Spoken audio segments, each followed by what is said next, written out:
गुरुग्राम में आम आदमी पार्टी ने प्रेस वार्ता का आयोजन किया, जिसमें आम आदमी पार्टी के तमाम प्रतिनिधियों ने इस बात पर सवाल उठाए कि जिस तरीके से शहर में स्वास्थ्य को लेकर हालत पूरी तरीके से लचर है, ऐसे में लगातार आम आदमी पार्टी का कहना था कि शहर को आरक्षित सीटों को लेकर भी किस तरीके से भारतीय जनता पार्टी की ओर से एक बड़ा खेल रचा गया है।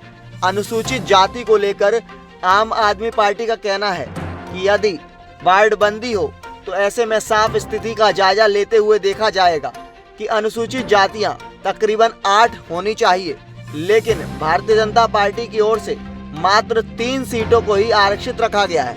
ऐसे में बड़ा सवाल यह पैदा होता है कि यदि सरकार सभी की हितैषी है तो अनुसूचित जातियों की संख्या इस तरीके से क्यों घटाई जा रही है।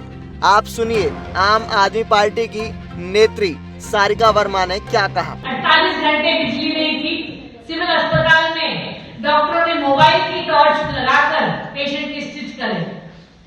इस तरह की बुरी हालत जो स्वास्थ्य की हुई है पिछले 9 वर्षों में, और उससे पहले 10 वर्षों से कांग्रेस की सरकार ने बिल्कुल भी स्वास्थ्य पे ध्यान नहीं दिया है, जिसकी वजह से आज ये हाल है कि या तो हरियाणा के लोग दिल्ली भागते हैं या उनको अपनी जमीन जायदाद बेचकर प्राइवेट में इलाज करना पड़ता है। पूरे हरियाणा में 6 मेडिकल कॉलेज हैं और 6 में से गवर्नमेंट मेडिकल कॉलेज हैं, जिसमें से सिर्फ एक पीजीआई रोहतक में न्यूरो सर्जरी, प्लास्टिक सर्जरी जैसे सुपर स्पेशलिटी के काम होते हैं। बाकी पूरे हरियाणा को या तो पीजीआई चंडीगढ़ जाना पड़ता है या प्राइवेट में इलाज करवाना पड़ता है, और दिल्ली से सटे हुए जो गुड़गांव और फरीदाबाद है उनको सफदरजंग रेफर कर दिया जाता है। कब तक हरियाणा की हेल्थ व्यवस्था इतनी खराब चलेगी, इसमें बदलाव लाने की जरूरत है। इसके अलावा भारतीय जनता पार्टी की सरकार ने अनाउंस किया था कि 500 जन औषधि केंद्र खोले जाएंगे। इसमें से केवल 93 बने। 93 बनने के बाद 50 बंद भी कर दिए गए। तो ये अपनी घोषणा मंत्री जो हमारे मुख्यमंत्री, आप केवल घोषणाएं देते हैं, उस पर काम बिल्कुल करते नहीं हैं। और स्वास्थ्य विभाग में 50% डॉक्टर्स की सीट जो है परसेंटेज उनकी खाली पड़ी है। आज तक इन्होंने उस पर भर्ती नहीं की है। तो स्वास्थ्य को पूरी तरह निग्लेक्ट किया है भारतीय जनता पार्टी की सरकार ने। और गुड़गांव की बात करें तो हमारा सिविल हॉस्पिटल 5 साल से जो टूटा पड़ा है, आज उस पर ईंट रखना तो छोड़िए, आज वहां पे पार्किंग लॉट बना दिया गया है। इसके अलावा हेल्थ एक मेडिकल कॉलेज, शीतला माता मेडिकल कॉलेज जो गुड़गांव में 8 साल पहले घोषित किया गया था। राहुल मंजीत हमारे यहाँ पे जो हमारे एमपी हैं, वो यहाँ पे 2 बार हर चुनाव में उसकी घोषणा जरूर करते हैं, लेकिन अगर आज मुझे कोई बता दे कि वो शीतला माता मेडिकल कॉलेज कहाँ पे है, कहीं खड़ा है उसकी बिल्डिंग। आज सारे हॉस्पिटल पूरे हरियाणा में उनके भवन में बुरा हाल है, चूहे घूमते हुए वीडियोस दिखाई देते हैं और पूरी तरह से स्वास्थ्य सेवा चरमराई हुई है। या तो हम प्राइवेट में इलाज करने पे मजबूर हो जाते हैं या फिर हमें दिल्ली या चंडीगढ़ भागना पड़ता है। आयुष्मान योजना की जो बात करते हैं, आयुष्मान योजना में सीजीएचएस के मुकाबले 20% रेट कम दिया जाता है। इस वजह से हॉस्पिटल जो है, प्राइवेट अस्पताल, कोई भी बड़ा प्राइवेट अस्पताल आयुष्मान योजना के अंदर किसी पेशेंट को एडमिट करने को राजी नहीं है। तो हरियाणा के लोगों के साथ स्वास्थ्य के नाम पे पूरी तरह से धोखा हुआ है और इसको बदलने की जरूरत है। आम आदमी पार्टी के दिल्ली के आज अस्पताल आप देखिए तो दिल्ली के सरकारी अस्पतालों में सभी जगह एसी लगा हुआ है, 24 घंटे दवाइयां मिलती हैं, सभी टेस्ट मिलते हैं, सभी ऑपरेशन फ्री ऑफ चार्ज किए जाते हैं। चाहे अल्ट्रासाउंड से लेके सीटी स्कैन, चाहे पेट स्कैन तक किसी को भी किसी भी प्रकार की पेमेंट नहीं करनी पड़ती। और दिल्ली सरकार में ये प्रावधान भी है कि अगर 1 महीने के अंदर आपके ऑपरेशन का डेट ना आए तो आपको प्राइवेट में उसका इलाज पूरा किया जाता है और दिल्ली सरकार उसका पूरा खर्च उठाती है।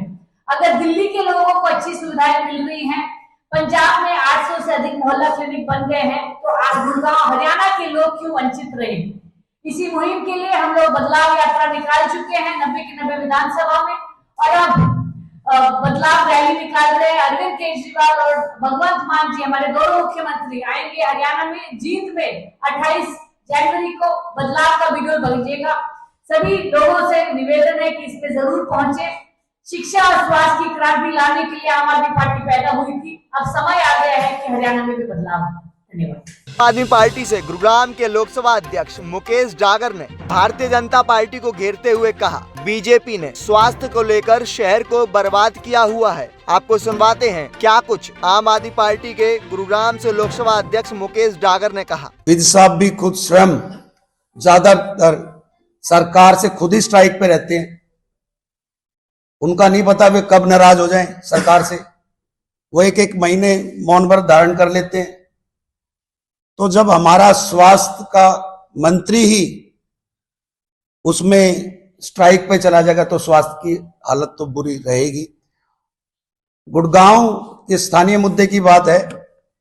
हमारी एससी की जो सीटें हैं, जो 7/7/2023 और नगर निगम ने जो नोटिस के अंदर नोटिफाई किया कि 35 सीटों से बढ़ा के उसको 36 कर दिया गया, और उसमें एससी की सीटें थी जो वो 3 कर दी गई, जबकि इनका अनुपात 20% बनता है। 20% के ये हकदार हैं रिजर्वेशन के कि इस 20% से हमारी 6 सीटें तो पहले ही थी, अब 6.3 है, तो 7 सीटें इनका अधिकार बनता है। ये सरकार से कह सकते हैं कि हमें 7 सीटें एससी की दी जाएं। इसमें जो रोचक तथ्य ये है कि जो आंकड़े दर्शाए गए हैं जनसंख्या के, उनमें बहुत बड़ा गोलमाल है। देखिए, देश की जनसंख्या बढ़ रही है, परंतु एससी की संख्या गुड़गांव में इन्होंने जो दर्शाई है वो आधे से भी कम कर दिया इन्होंने। ऐसी क्या सरकार की मजबूरी है, क्या हठधर्मी है कि या तो एससी गुड़गांव से पलायन कर गए हैं, या ऐसा जनसंख्या कंट्रोल का उनके पास कौन सा फार्मूला है कि 4 साल में जनसंख्या आधी हो जाती है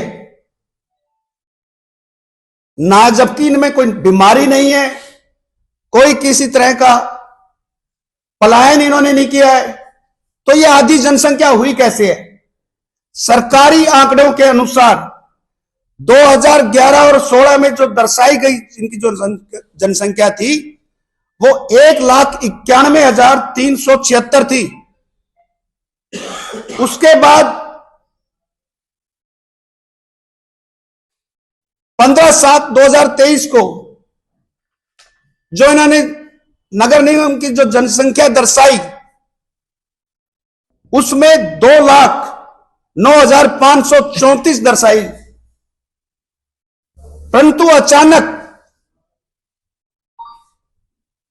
जब ये पीपी के थ्रू, वो कार्डों के थ्रू उनको जनसंख्या की जो काउंटिंग करते हैं, उसमें अचानक से इनकी जनसंख्या 50 से भी नीचे चले जाती है। अब इनकी जो मौजूदा जो संख्या है वो 87,930 दर्शाई है इन्होंने। या तो ये सरकार गोलमाल कर रही है कोई ना कोई, या हमारे साथी सरकार से डर के या यहां से कई पलायन कर गए हैं। तो ये रोचक तथ्य हैं। इसके ऊपर हमारे साथ कदम जी बैठे हैं, ये इस पर प्रकाश डालेंगे किस तरह से गोलमाल कर रहे हैं और किस तरह की हमारी नीति है। एक चीज और मैं आपको ये कहना चाहूंगा कि 19 तारीख को आम आदमी पार्टी जिला इकाई गुड़गांव के अंदर डीसी साहब को एक ज्ञापन देंगे कि हमारे जो एससी के जो साथी हैं उनकी संख्या बढ़ सकती है, घट नहीं सकती, और पॉपुलेशन बढ़ रही है तो इनका भी रेशो बढ़ना चाहिए था, परंतु ये रेशो कैसे घटा है, इसमें आंकड़ों में किस तरह इनसे गलतियां हुई हैं। और एक चीज और बता दूं मैं आपको जिन जिन वार्डों को आरक्षित किया गया है, ऐसे बहुत से, आप जब इनकी वार्ड वाइज जनसंख्या एससी की आप देखोगे तो जिन वार्डों को आरक्षित किया गया उनसे ज्यादा जनसंख्या वाले दूसरे क्षेत्र थे, परंतु एक विशेष एरिया को टारगेट करके उसको रिजर्वेशन दी गई। अपने हिसाब से महिला और पुरुष को इसमें रखा गया। विपक्ष की किसी भी पार्टी को इसमें इन्होंने इनवाइट नहीं किया, कोई ओपन ड्राई इन्होंने नहीं किया है।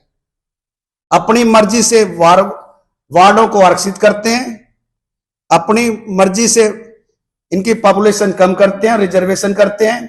आम आदमी पार्टी इसका मजबूती से विरोध करती है और पहले भी हमने एजिटेशन करे हैं और 19 तारीख को हम कुछ सीमित साथी जाके डीसी साहब को ज्ञापन देंगे, फिर भी उनको 1 हफ्ते का टाइम हम देंगे। 1 हफ्ते के अंदर वो नहीं करा तो फिर हम जरूर सड़कों पे उतरने के लिए मजबूर हो जाएंगे। छोटी बड़ी अपडेट्स के लिए आप देखते रहिए मेरे साथ तस्वीर भारत की, आपका अपना पसंदीदा चैनल। धन्यवाद।